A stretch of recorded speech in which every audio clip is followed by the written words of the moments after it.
depan belakang. Ada kursi yang kosong? Ada. Hadir semua? Alhamdulillah. Sebelum kita masuk ke materi, kita tepuk fokus terlebih dahulu ya. Tepuk fokus. Melihat, mendengar, fokus. Oke. Ada yang masih ingat pelajaran kita minggu kemarin apa? Permainan modern. Kalau minggu kemarin sudah kita menjelaskan permainan modern, maka hari ini kita mempelajari apa lagi? Permainan tradisional. Benar. Sangat bagus kita ya.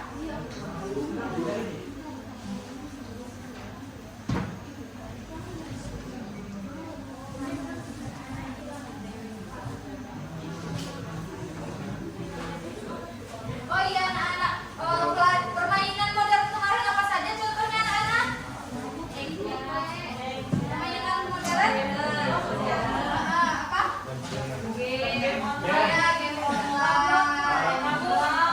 Siapa yang suka main permainan game online? Jangan banyak-banyak ya, kita harus belajar. Oke, sekarang kita buka bukunya anak-anak. Oke, permainan tradisional, ada yang tahu permainan tradisional itu apa? Permainan lampau, benar. Apa saja contohnya? Contohnya Coklat. Iya, pinter. Tepuk tangan dulu untuk kita semua. Oke, kita lanjut. Di sini sebelum kita masuk ke pembelajaran, adapun tujuan pembelajaran yang bisa dicapai, yang pertama, peserta didik bisa menyebutkan jenis-jenis permainan tradisional. Yang kedua, peserta didik mampu menuliskan pengalaman pribadi dalam permainan tradisional. Yang ketiga, peserta didik mampu menghitung skor permainan. Dan yang terakhir, peserta didik mampu bekerja sama dan sportivitas. Oke.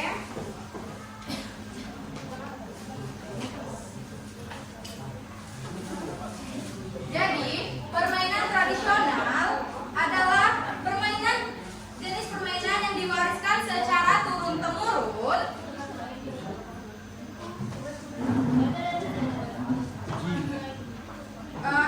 Enggak gini, permainan tradisional itu permainan yang diwariskan secara turun-temurun dan menjadi bagian dari budaya serta sejarah masyarakat. Permainan tradisional biasanya dilakukan bagaimana anak-anak? Berkelompok bisa, individu dia bisa, berpasangan juga bisa. Selanjutnya,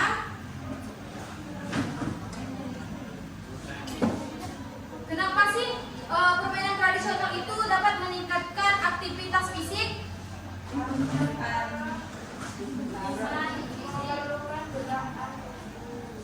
Oke, adapun contoh permainan yang membutuhkan aktivitas fisik seperti contohnya apa ini? Permainan apa?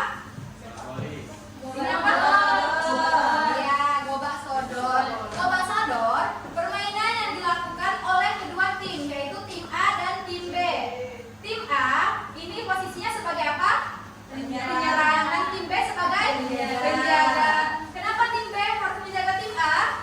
Agar tidak masuk ke daerah pertama. Oke, pinter. Selanjutnya ada permainan apa ini anak-anak? Egrang.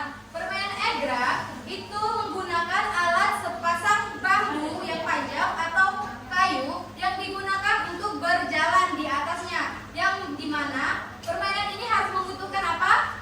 Keseimbangan. Pinter. Tepuk tangan dulu untuk Indah. Dan selanjutnya di sini ada permainan apa? Coklat. Coklat permainan yang dilakukan dengan menggunakan papan yang khusus yang ada lubang-lubangnya ya. Oh ya anak-anak, lubang yang paling besar di pojok sama pojok ini disebut apa? Lubang. Lubang yang besar disebut apa kalau dalam permainan coklat?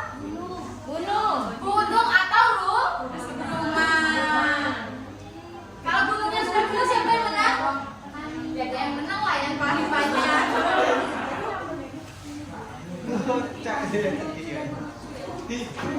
Biar menghidupkan suasana kita kan. Namanya sudah siang kan? Kita lapar? Sudah.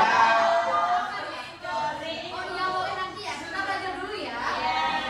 Setelah anak-anak mengenal macam-macam permainan, maka kita di sini akan melanjutkan apa ya namanya? Konsep penjumlahan dan pengurangan skor. Contohnya seperti ini.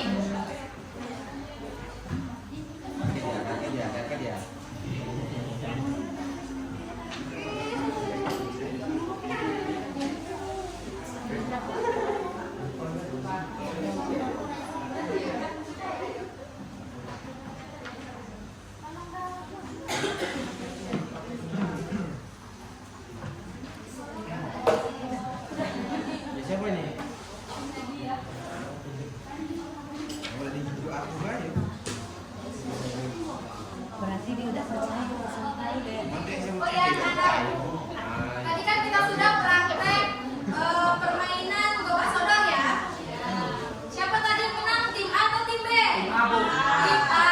Pada putaran pertama tim A memilih skor berapa? 2. Untuk putaran kedua berapa skornya? 3. Sedangkan tim B berapa? 1. Putaran kedua? 2. Jadi jumlah putaran total itu 2 ditambah 3 sama dengan 5. 1 ditambah 2 sama dengan 3. Pinter. Nah, setelah kita menambahkan dan pengurangan skor, maka di sini kita akan ada yang bisa menganalisis ini? Ada yang bisa menganalisis dari permainan kita tadi? Ada yang bisa silakan maju ke depan untuk menjelaskan. Ada yang mengerti? Belum? Oke, di sini mau jelaskan dulu ya. Cara menganalisisnya. Tadi kan tim A pada putaran 1 memiliki skor berapa? 2. Putaran kedua memiliki skor berapa? 3. Berarti jumlah skornya 5. Sedangkan tim B putaran pertama berapa? 1. Putaran kedua 2. Putaran ketiga totalnya berapa? 3. Pinter. Jadi cara menganalisis dari penjumlahan dan pengurangan skor, tim A lebih unggul dan memiliki jumlah total skor lebih banyak yaitu 5. Sedangkan tim B memiliki jumlah skor 3. Yang dimana tim B adalah tim yang kalah dari tim A. Oke, di sini Ibu ada tugas. Seperti biasa kita kerjakan berkelompok ya.